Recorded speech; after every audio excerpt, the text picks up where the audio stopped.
Que el Señor sea tomando el control y sea dirigiéndonos. Padre, te damos gracias, Dios mío, por esta mañana tan preciosa, tan gloriosa en tu presencia. Gracias porque tú nos das la oportunidad de exaltarte, de glorificar tu nombre. Padre, gracias porque sabemos que tu amor es inmenso, que cada día tú anhelas hablar a nuestros corazones, tú anhelas dirigirnos, tú anhelas, Padre Santo, que seamos hijos obedientes. Te pido que tú seas tomando el control, que tú seas dirigiendo, Padre Santo, que seas hablando tú en esta mañana, Dios, que no sea palabra de hombre, sino que sea palabra tuya. Gracias, Dios mío, te pido que tú seas quitando toda distracción, todo aquello que quiera robar nuestra atención y que tú seas ayudándonos a atesorar cada día tu palabra en nuestro corazón y que seamos oidores y hacedores de tu palabra, Dios. Ayúdanos cada día en el nombre de Jesús. Te damos las gracias. Amén y amén. Bueno, mis hermanos, y hoy vamos a estar meditando bajo un tema o bajo el título de En medio del caos. Y más adelante van a ver que esta palabra que he traído para el día de hoy va muy acorde a lo que hemos estado estudiando el jueves y lo que hemos estado analizando días anteriores. No que haya copiado, valga la aclaración, sino que el Señor es maravilloso. Y créanme que cuando uno se da cuenta que que le corresponde la enseñanza es una tarea bastante compleja, de mucha, ¿cómo es la palabra? De mucha responsabilidad, esa es la palabra. Entonces casi que con un mes de anticipación empiezo a orar y empiezo a preparar y resulta que en medio del camino, el Señor pues va confirmando. Entonces vamos a abrir nuestra Biblia en Hechos 28, libro de Hechos capítulo 28, del 1 al 10.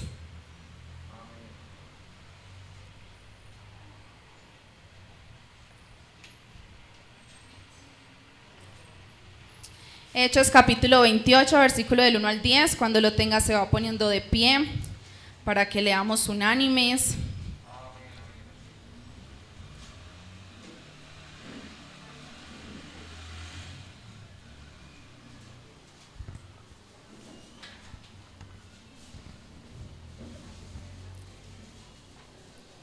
Amén. Entonces, esta es una historia muy interesante. Dice Pablo en la isla de Malta. Estando ya a salvo, supimos que la isla se llamaba Malta, y los naturales nos trataron con no poca humanidad, porque encendiendo un fuego nos recibieron a todos a causa de la lluvia que caía y del frío. Entonces, habiendo recogido Pablo algunas ramas secas, las echó al fuego, y una víbora huyendo del calor se le prendió de la mano. Versículo 4. Cuando los naturales vieron la víbora colgando de su mano, se decían unos a otros: ciertamente este hombre es homicida, a quien escapado del mar la justicia no deja vivir.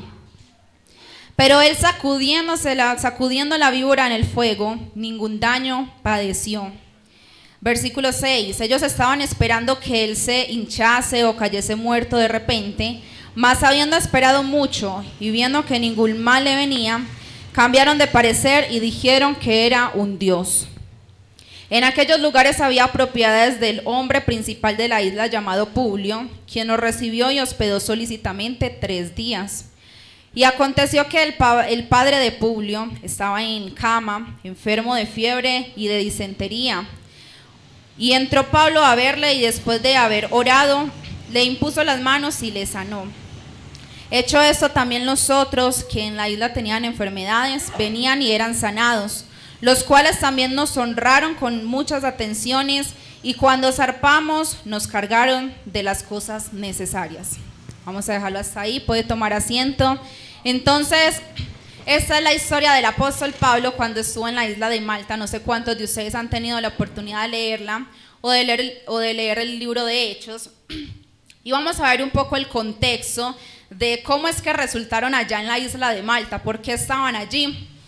Resulta que todo se remonta por allá al capítulo 26, cuando el apóstol Pablo se dispuso a ir a Jerusalén. Él estaba en el templo y resulta que unos judíos de Asia vieron que era él. Ustedes saben que él era perseguido en esa época, los discípulos eran perseguidos. Y entonces cuando lo vieron armaron un alboroto, empezaron a pegarle, a apedrearlo. y formó tal alboroto que tuvo que venir el tribuno, es decir, la ley en ese tiempo, los policías, me imagino, pues, de esa época. Y entonces lo arrestaron y le preguntaron al pueblo, bueno, ¿qué pasó? ¿Por qué le están haciendo eso?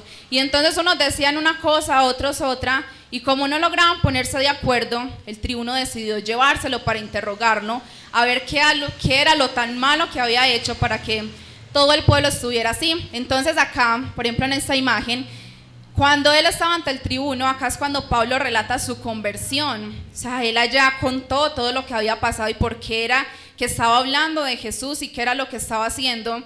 Y todos le escucharon, todo estaba muy bien, hasta que llegó a la parte cuando empezó a hablar de los gentiles, de que el Señor lo había llamado a hablar a los gentiles. Hasta ahí lo quisieron, dijeron que le dieran muerte. Y ustedes saben que Pablo, como ya lo hemos visto, era ciudadano romano.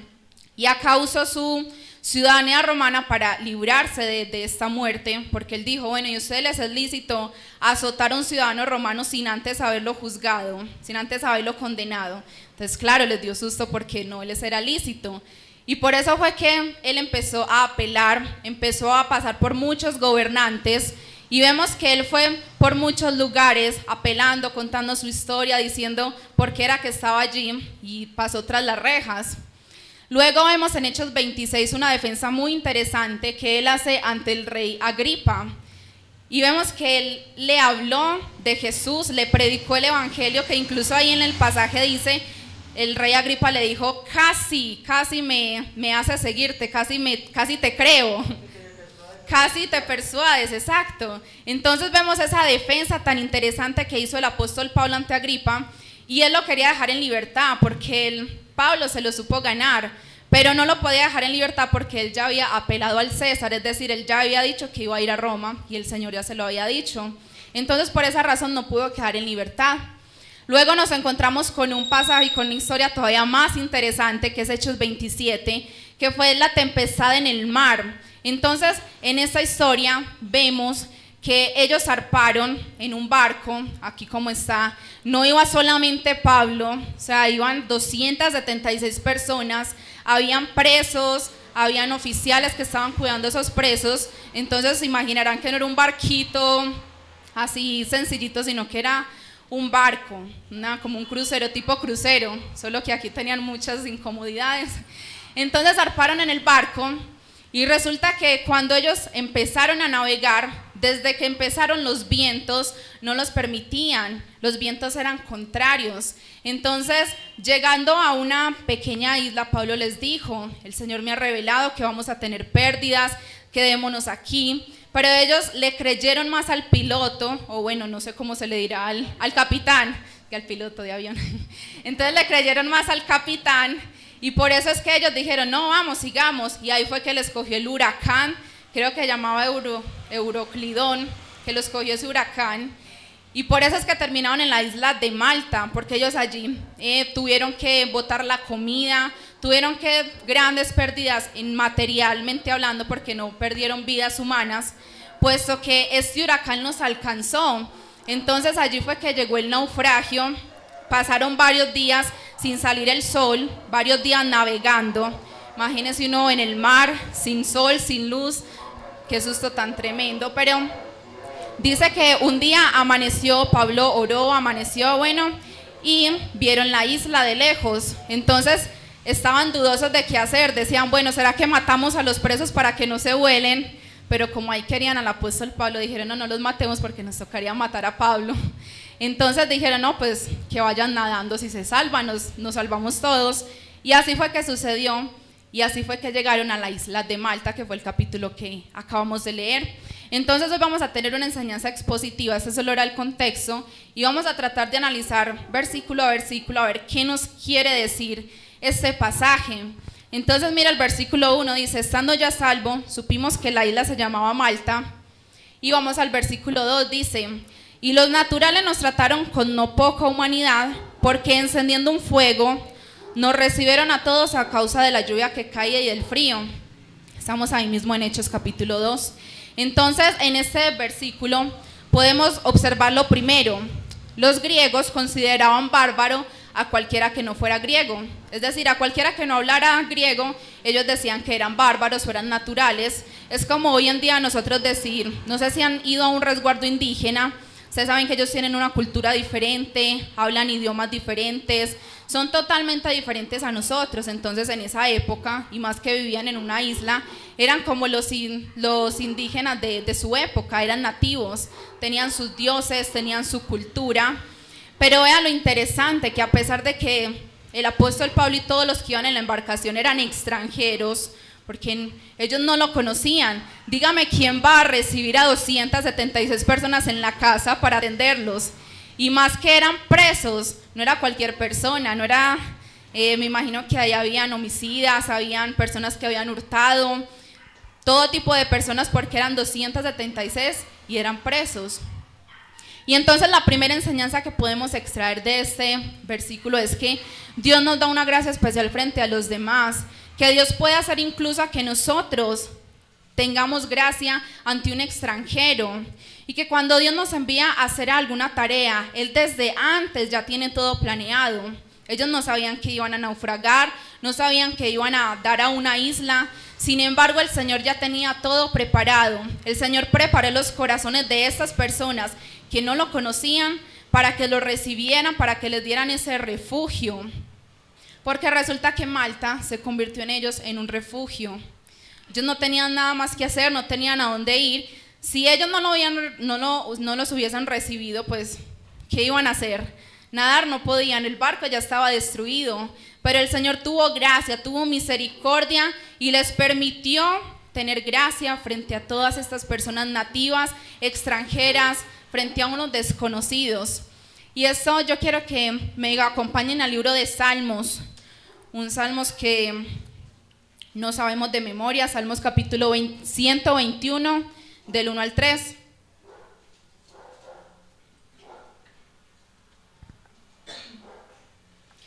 Salmos capítulo 121, del 1 al 3. ¿Quién lo tiene? Que me lo lea, por favor. Alzaré mis ojos a los montes, ¿de dónde vendrá mi socorro? Mi socorro viene de Jehová, que hizo los cielos y la tierra. No dará tu pie al resbaladero, ni se dormirá el que te guarda. Amén. Mira ese versículo 3 tan hermoso.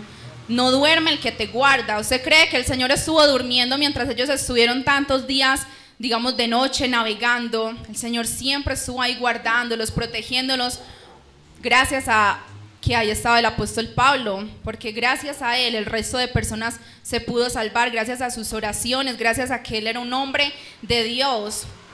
Y entonces esto nos lleva a reflexionar en la primera cosa, y es que Dios se encarga de buscarnos refugio, de hacer refugio en medio de la tempestad.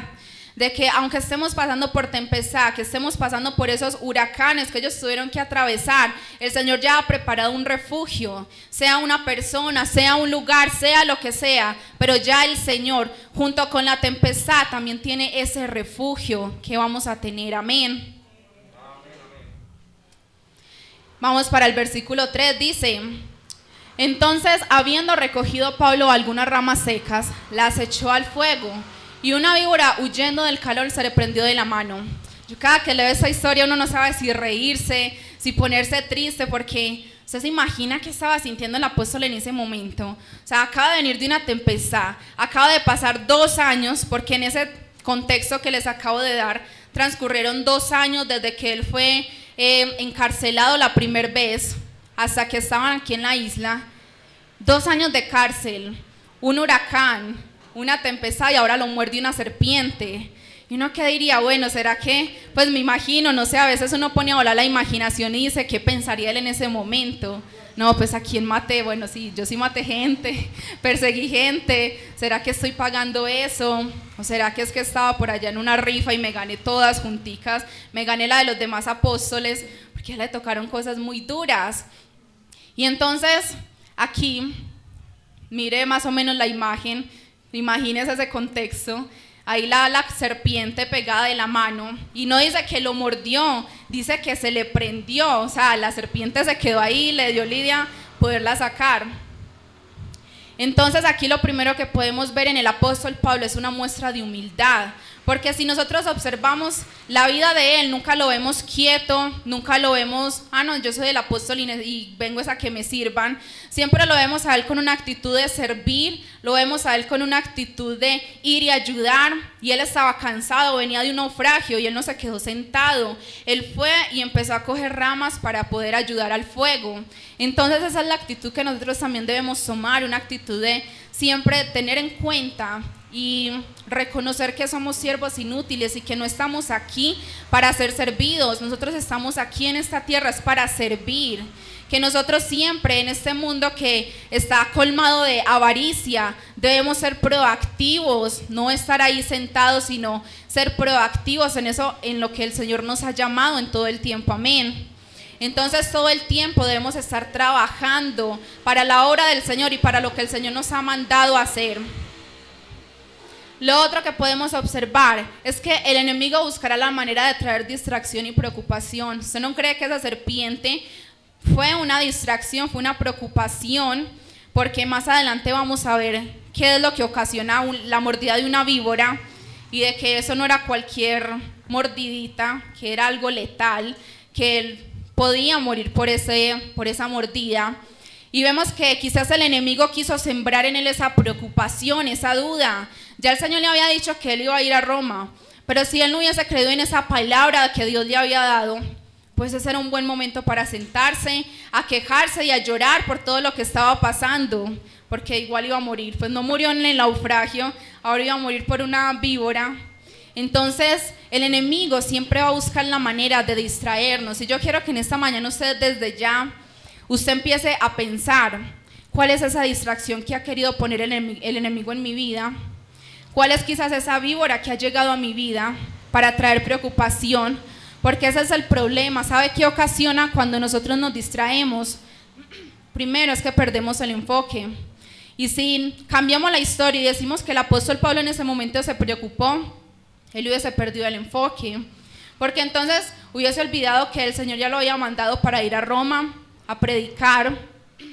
Él en ese momento hubiese olvidado todas las promesas de Dios y simplemente se queda ahí sentado y llorando porque bueno, ya. Entonces eso nos hace perder el enfoque. Lo otro es que nuestras fuerzas se disipan.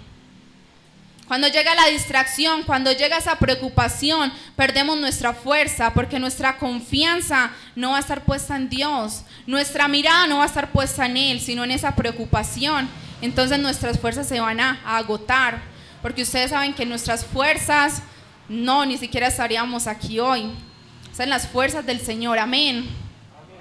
Y lo otro es que retrasamos el progreso, porque resulta que cuando nosotros le damos cabida a esa distracción, a esa preocupación, entonces empezamos a retrasar ese progreso.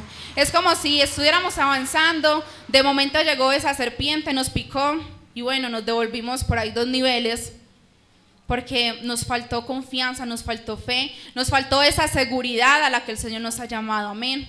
Entonces esa es la reflexión en este segundo versículo, no perder el enfoque y pensar en cuáles son esas distracciones que el enemigo ha querido enviar y pedirle a Dios discernimiento para que nos ayude a ver cuándo es que van a llegar esas distracciones para poder contrarrestarlas, porque si no tenemos ese discernimiento va a ser muy difícil saber qué es una distracción del enemigo. ¿Cómo vamos? ¿Se durmieron? Bueno, pues versículo 4 dice: cuando los naturales vieron la víbora colgando de su mano, se decían unos a otros: ciertamente este hombre es homicida, a quien escapado del mar la justicia no lo deja vivir.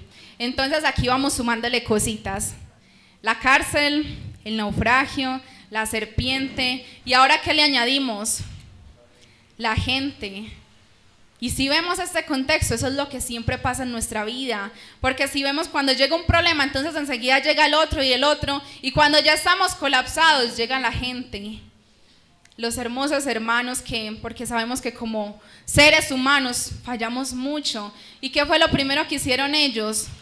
Juzgarlo con la mirada. Si ustedes recuerdan la imagen que les transmití ahora, ustedes se imaginan la serpiente acá colgando, él preocupado y todos mirándolo como con esa mirada despectiva, con esa mirada de que, no, está en pecado, porque eso es lo que tendemos a hacer. Cuando vemos a un hermano pasar dificultad, estar mal, no, es que está en pecado, que ponga cuentas con el Señor. Y no sabemos que es que el Señor con todos trabaja de maneras muy diferentes. Entonces, esto nos lleva a una conclusión, y ahorita les voy a hablar de la imagen.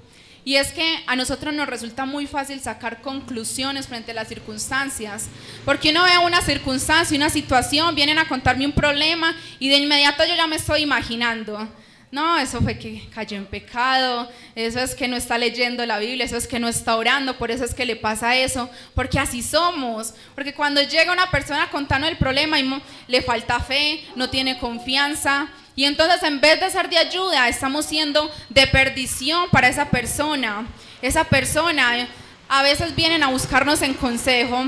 Y yo creo que era una vez el hermano Fernando que nos hablaba acerca de eso. Y la persona viene a contarnos un problema y quizás esa persona solo quiere que le escuchemos. Esa persona viene tan cargada que solo necesita un oído que lo escuche, que lo entienda. Pero entonces nosotros empezamos con ese juicio. No, es que a mí ya me pasó eso y usted tiene que orar y tiene que ayunar 3 días, pero es que, no, es que tengo problemas con mi hijo, su hijo no es igual que el hijo de esa persona. No, pero es que en mi casa estoy pasando necesidad, no, tiene que hacer esto y esto y esto, pero es que su proceso no es el mismo que el proceso de esa otra persona.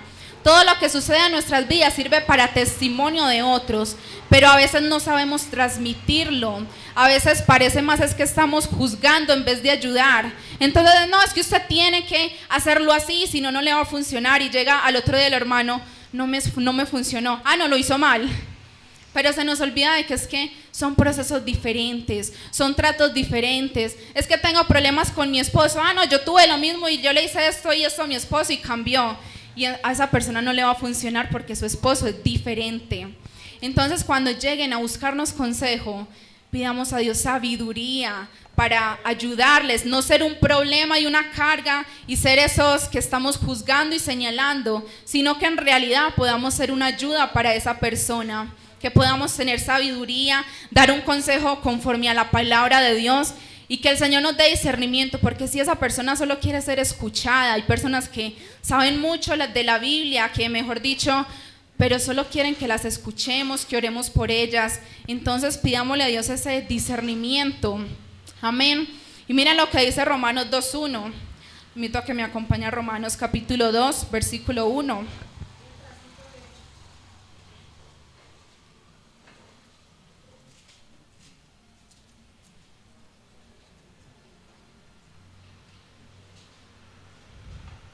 Amén.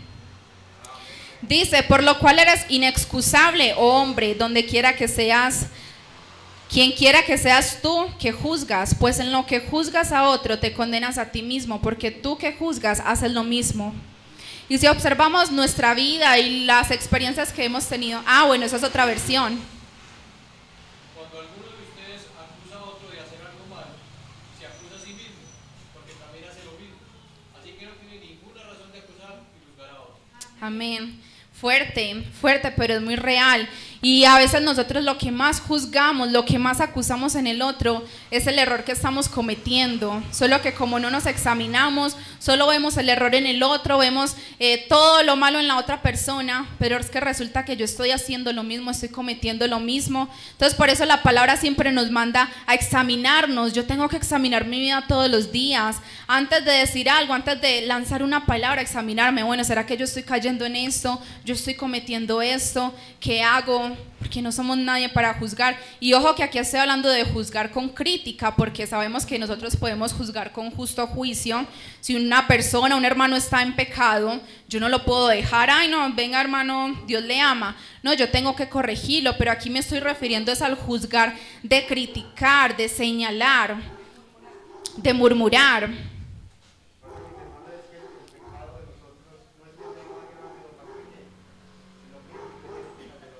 Así es. Todos pecamos de una manera diferente, pero todos somos pecadores. Y acá me acabo de recordar una historia, yo no sé a quién se la escuché una vez. Estaban 2 amigas en la casa, estaban hablando, tomándose un té, Cuando vieron por la ventana, una de las mujeres, la que vivía en la casa, empezó a mirar por la ventana y empezó a decir: mira a la vecina. Me aterra mirar por la ventana porque esa vecina es cochina. Mira a sus hijos, están cochinos, todo el tiempo su casa está sucia. No, es que yo ni siquiera quiero mirar por esa ventana porque me da rabia ver tanta suciedad. Y la amiga se quedó mirándola, se acercó a la ventana y dijo: los vidrios son los que están sucios. Ellos están limpios, sus vidrios son los que están sucios. Entonces muchas veces tendemos a mirar el exterior, a mirar a esa otra persona, pero no nos damos cuenta que nuestro retrovisor es el que está sucio, el que hay que limpiar. Amén. Le quise traer esta imagen. Si vemos, acá está la rama. Qué pena mi mamá que la miedo las serpientes. Y esta es la víbora, ¿cierto? Entonces yo me imagino que más o menos así era la rama y de ese color era la serpiente, pues que se escondió entre las ramas que cogió el apóstol Pablo.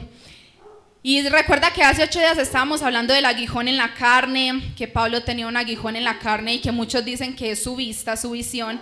Pues acá estaba leyendo un poco, dicen que este versículo o este pasaje confirma de que es su visión, que ese era el aguijón en la carne, puesto que no pudo ver la serpiente. Entonces usted se imagina, bueno, yo pensaba así, ese era el aguijón en la carne del apóstol Pablo, su visión. Eso debió ser humillante. Por eso es que él tantas veces oraba al Señor que se lo quitara. Quizás pues uno no poder ver una serpiente, eso es humillante. Pero entonces era como un paréntesis para ver de que quizás fue por falta de visión que no pudo ver ahí la serpiente. Más duro todavía, uno se siente en ese momento como ¿cómo se dice? Se siente mal, se siente impotente, no pude ver una serpiente. Me sacó hasta la lengua y no la vi. Debe ser duro. Y vamos a ver el versículo 5, dice: pero él, sacudiendo la víbora en el fuego, ningún daño padeció. Ese versículo, cada que lo leo me impacta, me encanta, porque ¿qué representa el fuego de Dios en la Biblia? A ver, ¿quién me dice? ¿Qué representa el fuego en la Biblia? ¿Qué representa el fuego en la Biblia? Poder de Dios. ¿Qué más representa? El juicio. Limpieza, purificación. Entonces el fuego representa muchas cosas en la Biblia dependiendo del contexto, porque si vemos en el Antiguo Testamento a veces veíamos el fuego como un juicio de Dios, fuego consumidor. Veíamos también el fuego de Dios cuando en las teofanías, cuando se le aparecía el ángel de Jehová, por ejemplo a Moisés, apareció en una zarza ardiente, ahí estaba representando el poder de Dios. Cuando el pueblo de Israel era en las noches guiado por una columna de fuego, ahí estaba representando el poder de Dios. Y entonces, ¿pero qué representa en este contexto? Representa eso mismo, el poder y la grandeza de Dios. Porque ¿cómo es que voy a sacudir una serpiente ahí al fuego? Y dice que ningún daño padeció. No sé si ustedes han conocido o han leído acerca de las víboras. Los nativos en ese momento, los de la isla de Malta, estaban acostumbrados a ver todos los días personas morir por la picadura de la serpiente. Y más que en esa época no había medicina, no habían antibióticos como hoy en día. En esa época la mordida era letal, por eso ellos se quedaron mirando y esperando a que él muriera.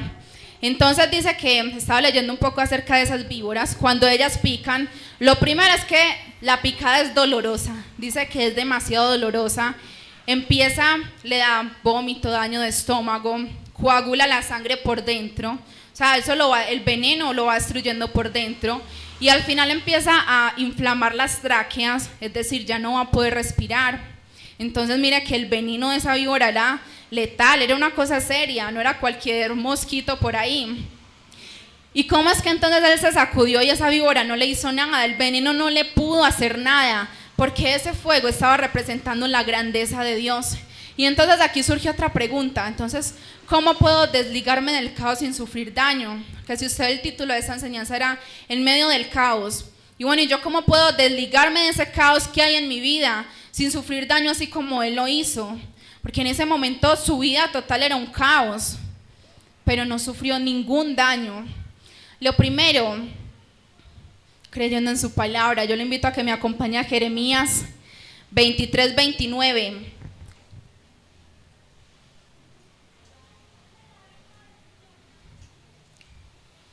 ¿Quién me lo lee, por favor?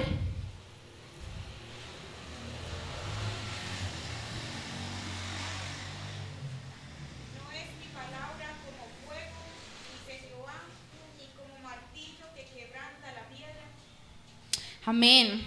Que dice, mi palabra es como fuego, lo está comparando la palabra de Dios. Entonces, ¿cómo puedo desligarme de ese caos sin sufrir daño? Creyendo en su palabra. Como les decía al principio, si el apóstol Pablo no hubiese creído en la palabra de Dios, en lo que él le había dicho, simplemente se queda en un rincón llorando, quejándose y no pasa nada. Y ahí hubiese detenido el plan que Dios tenía con él, porque Dios tiene un plan para nosotros, pero uno es el que decide si accede o no accede, si obedece o no. El Señor no nos va a venir acá a obligar.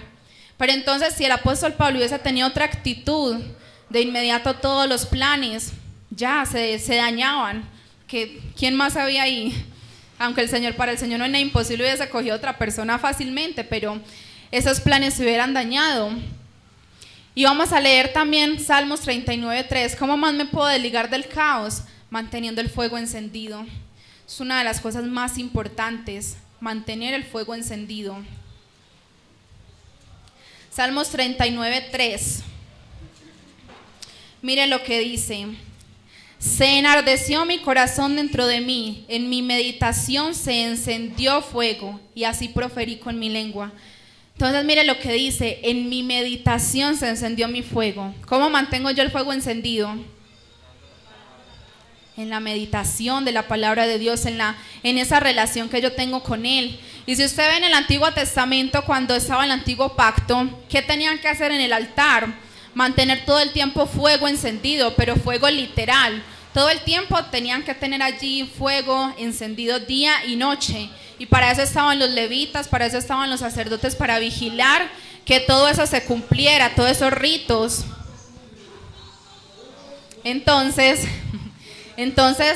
en el Nuevo Testamento ya no tenemos que encender, usted acá no ve fuego encendido, no tenemos que tener la veladora en la casa, porque ya eso es simbólico. Ya nos estamos refiriendo al fuego de nuestro interior, a que debemos mantener encendido ese primer amor que el Señor nos ha dado, que debemos mantener encendido esa comunión que tenemos con el Señor. Es nuestra tarea cada día buscarle, conocerle, porque mientras más le conoce, mientras más se acerca, más se enamora. Y si usted no se está enamorando del Señor, empieza a examinarse, porque quizás lo está haciendo mal. Porque mientras uno más le conoce, más anhela estar con Él. Entonces, estas son las maneras. ¿Cómo usted quiere desligarse de ese caos sin sufrir daño? Como el apóstol Pablo, sacudir esa serpiente ahí en el fuego. Lea la palabra, medite la palabra de Dios, conózcale. Anhele crecer en esa intimidad con Dios. Anhele cada día estar, como dice, en ese lugar santo. El lugar santo no es algo que, no, un lugar acá, la iglesia santa y ya. No, ese lugar santo también es su habitación, es el lugar que usted aparta para Dios. Entonces cada día es nuestra tarea anhelarlo. Amén. Entonces, si vemos el resto del pasaje, que hasta ahí vamos a analizar los versículos. Si vemos el resto del pasaje, vamos a volvernos allá a Hechos 28.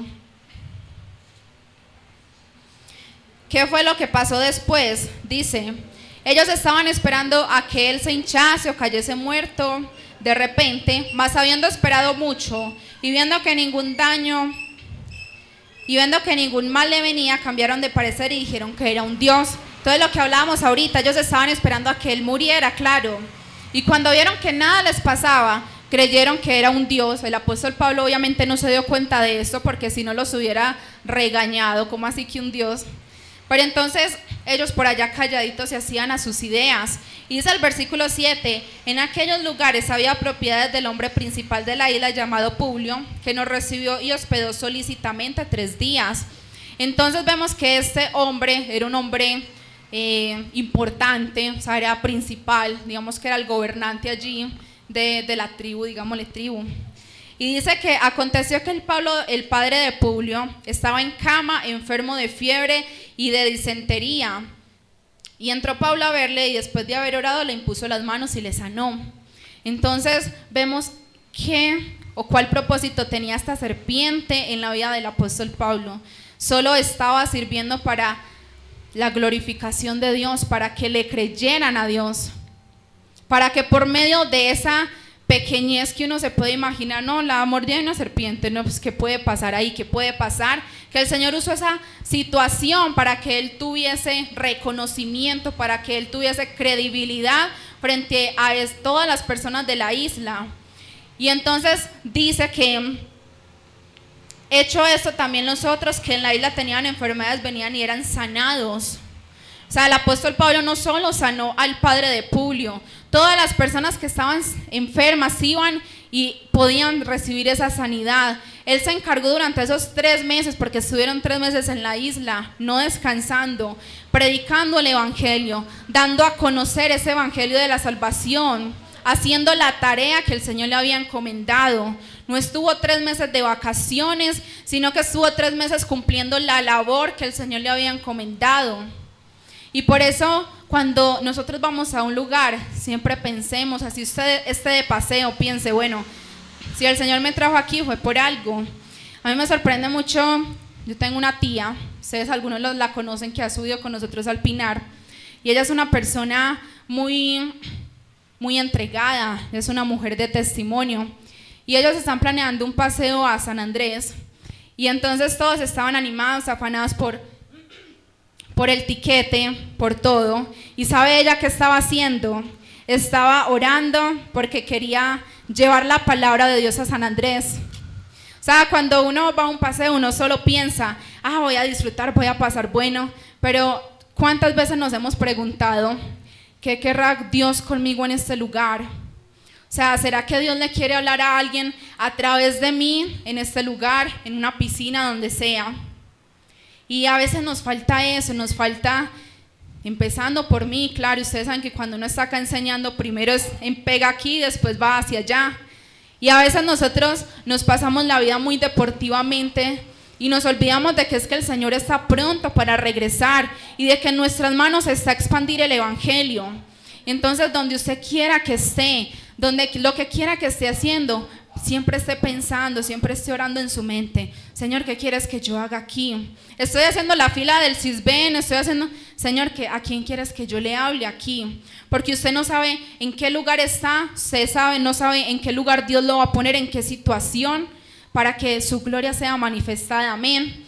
Y por eso es que muchas veces llegan enfermedades, llegan tribulaciones, porque es que el Señor se quiere glorificar en medio de todo eso. Entonces, vamos a ver a continuación qué debo hacer en medio del caos. Como resumen de todo esto, ¿qué debemos hacer cuando nos encontremos en ese caos, cuando nos encontremos en esa tribulación, cuando nos encontremos en ese barco y estemos allí en medio de la tempestad?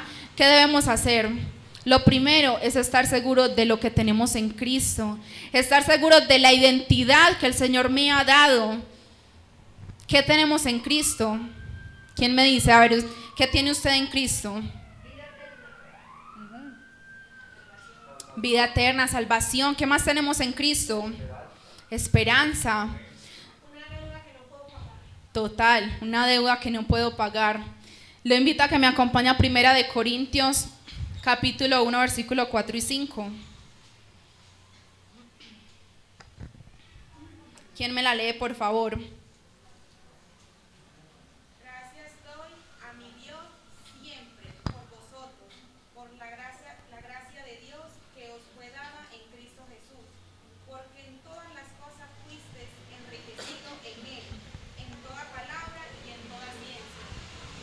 Amén. Entonces mire lo que decía lo último, hemos sido enriquecidos ¿en qué? En toda palabra y ¿en qué más? Y en toda ciencia. Y entonces cuando yo volví a repasar, recordaba lo que vimos el jueves, que a veces cuando nos hablan de riquezas, simplemente pensamos en lo material, pero nosotros tenemos una riqueza mucho más grande, mucho más inmensa, que el Señor nos ha dado las herramientas, nos ha dado la ciencia, nos ha dado sabiduría para si estamos aquí es porque nos dio sabiduría para entender su palabra, porque nos dio entendimiento, abrió nuestros ojos.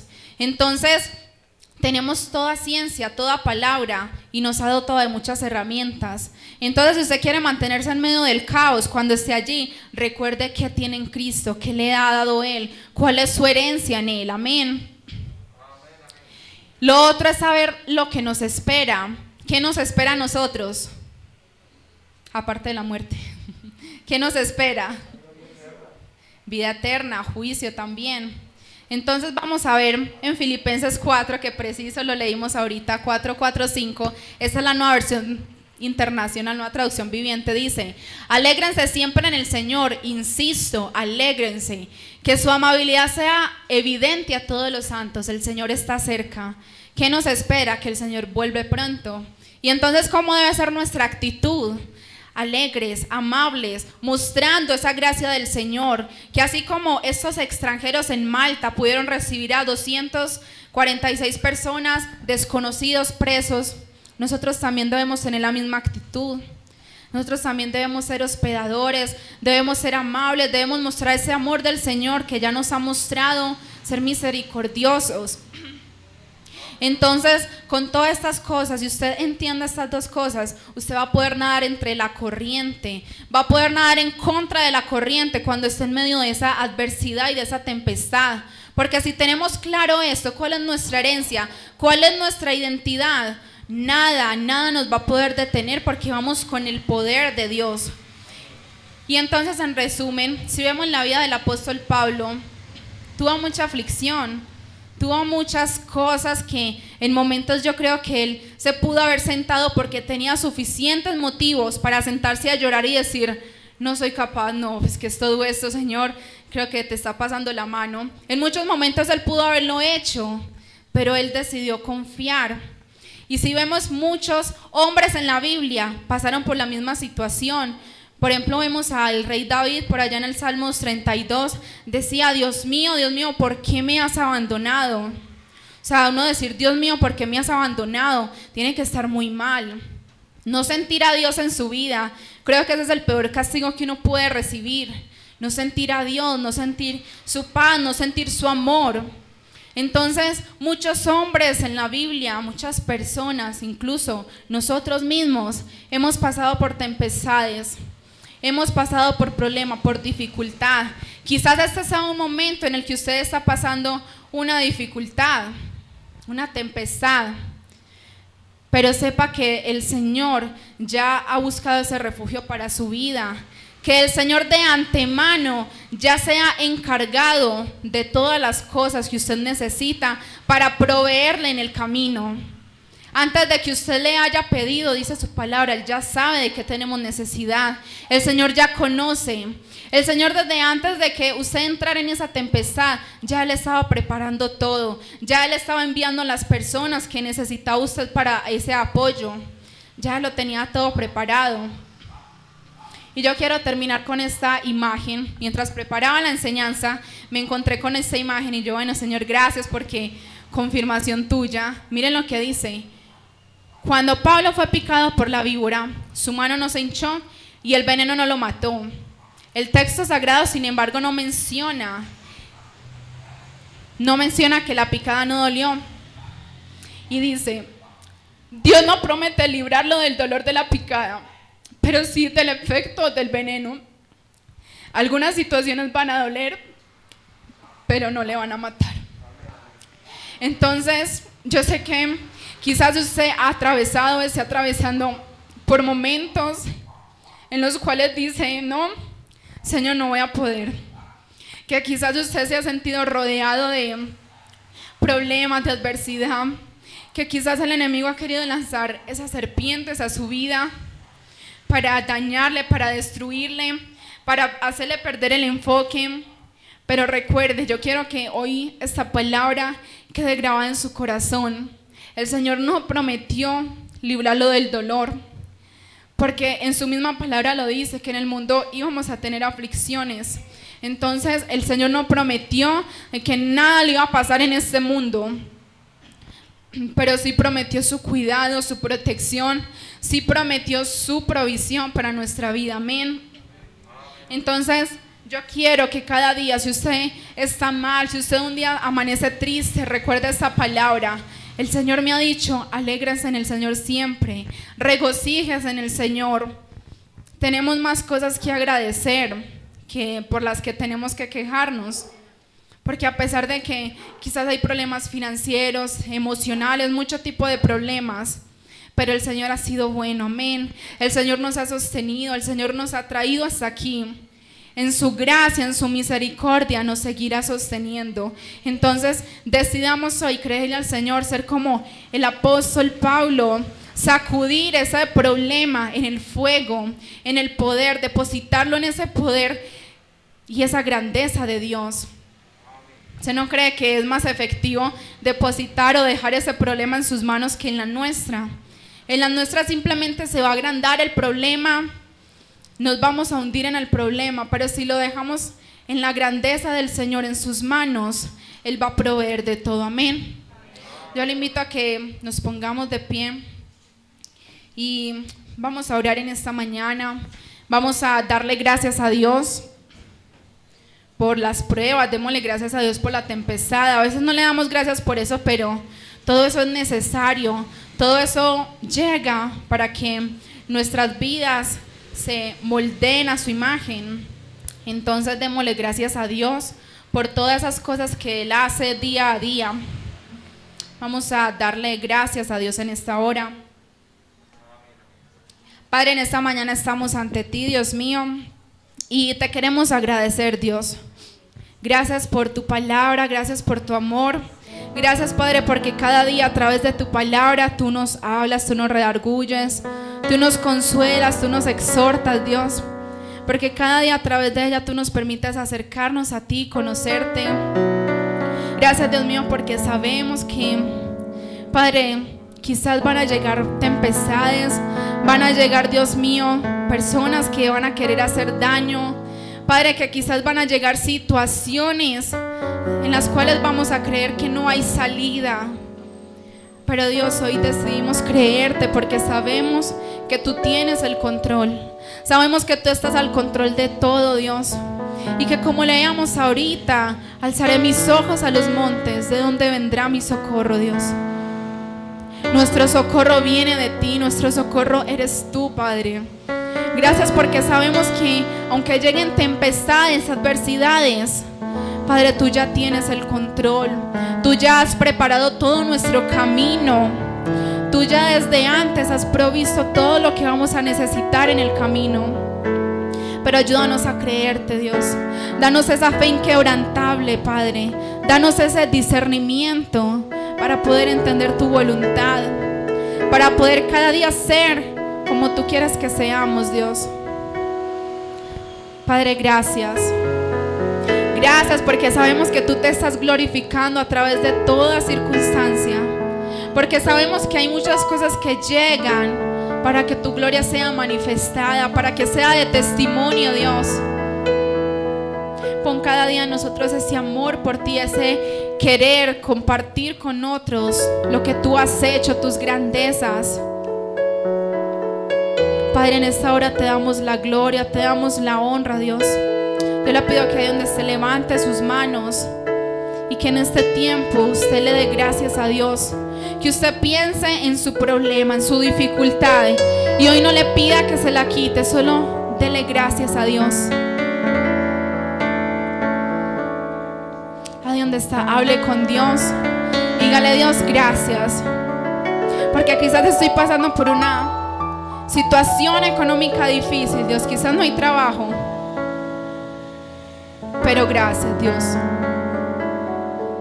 Dígale, bueno, Dios, quizás hay enfermedad, quizás hay tristeza en mí, pero gracias, Dios. Gracias porque aunque hoy no pueda ver por qué está sucediendo, sé que un día voy a mirar atrás y voy a poder testificar de tu grandeza. Voy a poder darte gloria y honra por lo que has hecho, por lo que hiciste, Dios mío. Porque sabemos que tú eres un Dios de milagros.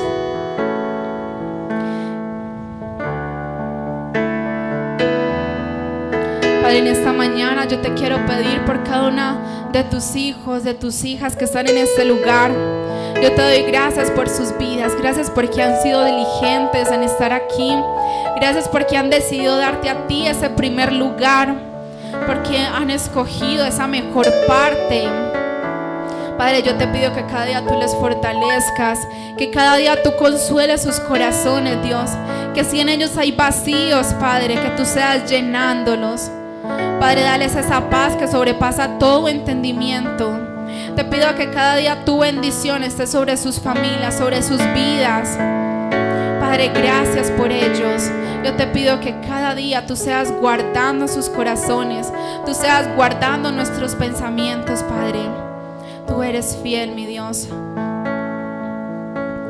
Ahí donde está, le invito a que le dé un aplauso al Señor.